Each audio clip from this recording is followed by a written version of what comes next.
Well, my dear students, today's class we will talk about the so-called trade war between the United States of America and China. By reading the press, we can learn that since May 2018, the two most powerful countries in the world are on a so-called trade war.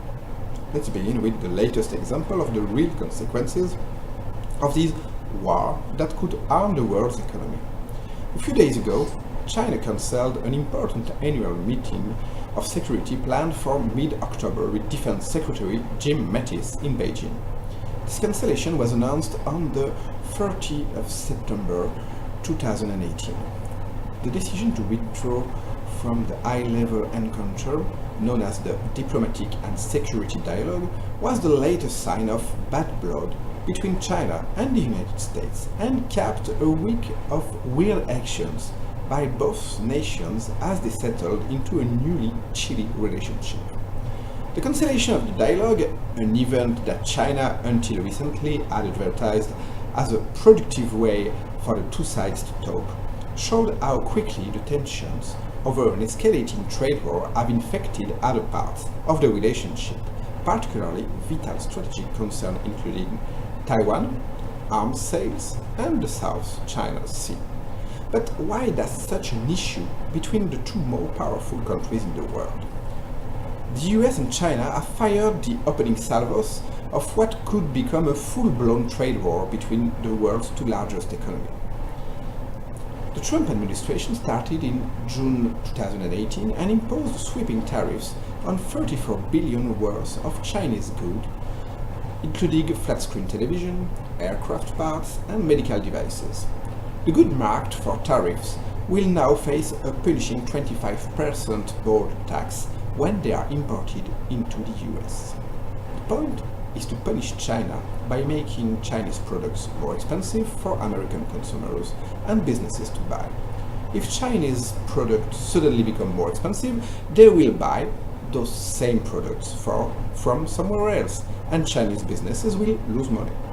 China immediately accused the US of starting the largest trade war in economic history to date and responded by imposing 25% tariffs on 34 billion worth of US goods, including soybeans, automobiles, and lobsters.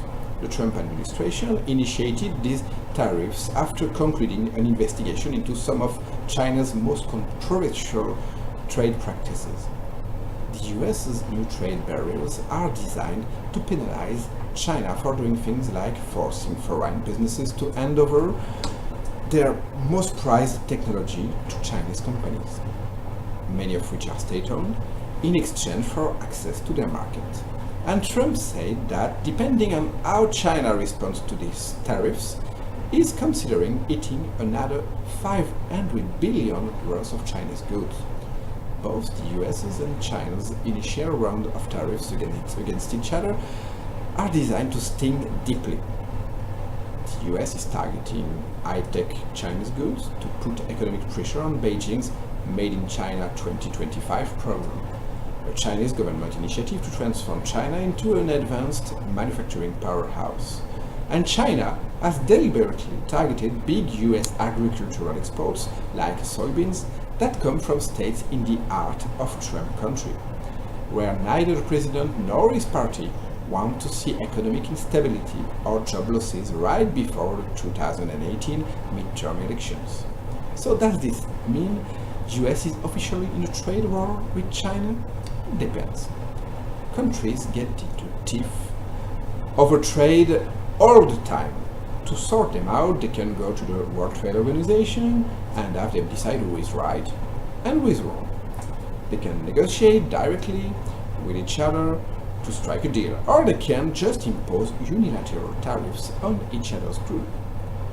That last scenario is the one that has the potential to turn into a trade war. If two countries take one-off strikes at each other's economies, then it's not a huge deal. But if it continues with each country putting more and more tariffs on one another, then you have got a trade war. Given Trump's threat to keep the tariffs going, that seems to be what is happening here. But why have they done this? One of the main explanations deals with the intellectual property rights and additionally the cyber criminality and industrial spying that the US alleged China to have been committed against them. Foreign firms have long complained that enforcing their intellectual property rights in China is difficult due to judicial protectionism, challenges in obtaining evidence, small damage awards, and a perceived bias against foreign firms. But in your opinion, is that the only cause of this so-called trade war? The debate is now open. It's up to you, students.